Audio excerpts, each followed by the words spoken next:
Hello, welcome back to my channel. If you're new here and you enjoy all things fibre crafty, please consider subscribing. Today I'm going to be talking to you about the Granny Square Book Challenge. So last year on Instagram I saw lots of people doing the Granny Square Book Challenge, where basically for every book you read during the year you crochet a square to correspond to that book. So you can either have the square look like the front cover of the book, or you can include some motifs that represent that book specifically or more broadly. And I really like this idea, but last year I was crocheting a Granny Square temperature blanket and trying to establish my Etsy shop amongst all the other day-to-day things. Got 3 children, so I was very busy. I really didn't have time to add something else to the project list. But now 2022 is over. I've finished my temperature blanket. There is a roundup video on my channel if you're interested to see how that turned out. You can go give that a watch. But yeah, that's done. I have a bit more time on my hands, and I've already read one book so far this year, and I'm almost finished a second book. So I thought, why not start the Granny Square Book Challenge? I'm not intending to join this one as I go along, as I did with the temperature blanket, simply because I don't know how many books I'm going to read this year. So I don't want to put the pressure on myself to have to read enough books to create enough squares to make a big blanket. I'm going to read, see how many squares I have left at the end of the year, and then maybe I'll just have to turn them into a granny square pillow or a scarf or something instead of a blanket. But yeah, that'll just be something. We'll see how it goes, see how many I have at the end of the year. I am a little bit nervous to expose my reading habits to the world. I've got quite eclectic tastes. And I also am planning to push myself this year out of my reading comfort zone. So the book choices might be a little bit random, a little bit here and there.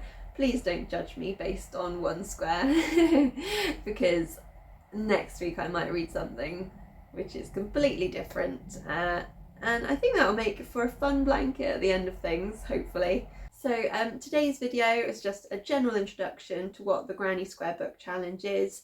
And I will also be crocheting my first square. Now, the first book I read this year was A Court of Thorns and Roses. So I watched Carrie Kinread's breakdown of the first 3 ACOTAR books. Many hours I was watching them or listening to them while I was doing some crafting. So I knew everything pretty much that was going to happen in these books, but when I got to the end of her last video, I haven't watched her newest video, but the last of the first 3, I thought to myself, that definitely sounds like a book that I would probably enjoy. And I went on to Amazon, and the first one was only £1.99, so I thought, you know what, I'm going to get it. I'm going to see if I like it, and I did. Yeah, it was very fun. Even though I knew everything that was going to happen, I still enjoyed reading it. So that is the first square. That's what I'm going to be crocheting today. If you like the idea of this Granny Square Book Challenge, I hope you'll follow along to see which books I read and how I crochet the squares to go along with the books. And then by the end of the year, hopefully, fingers crossed, we will have at least enough squares to make a pillow, if not more. So, without further ado, let's start crocheting. Just briefly, I'm going to be crocheting all of my squares in DK wool using a 4mm hook, and I was intending to use up all of my scrappy bits of yarn to do this, but the front cover of ACOTAR was such an unusual colour that I just had to buy a new ball of wool. I got this cotton blend plain DK from Knitcraft, and it's a gorgeous colour and it feels really lovely. Okay.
Okay, so I've been crocheting the first main block of my first square, and I was intending to do proper squares, so granny squares, but I got this far, can't really see, this far, and I thought, wouldn't it be fun if I do them in the shape of book spines, so that I would have a whole blanket made out of what looks like book spines. I'll obviously have to keep them all the same size, but this is where I'm at. You see? Let me see if I can. 1 second. Okay, so this is what I've done so far. Now, I was planning to do a whole square, but I think I might leave it like this and then just decorate this book spine. So, sort of a granny square book challenge, but granny rectangles. What do you think? I think I like it. Okay, I'm gonna do it. So I think in terms of decoration, I'm going to keep this one fairly simple and just crochet a bunch of flowers and have the flowers going up the spine of the book. Yeah, I think that will work for this one. Okay.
Okay, so I have made my little flowers and I've made my granny rectangle. I'm going to have a little faff around now, trying to figure out which order I want to place them in, sew them on, and then I will show you the finished granny square. Hello, apologies for the terrible lighting. The heavens have absolutely opened since I filmed earlier on. It is chipping down outside. I just wanted to show you I finished sewing on all of the flowers. So here it is. This is my ACOTAR granny rectangle, the first square in my granny square book challenge blanket or pillow or scarf or whatever it ends up being. I hope you like it and I hope you tune in for the next one. Bye! Oh, and I forgot to say, in case you hadn't already guessed it, the second book that I am reading, that I've almost finished reading, is A Court of Mist and Fury. So that will be the square I crochet in the next video. Hopefully I will see you then. Bye bye!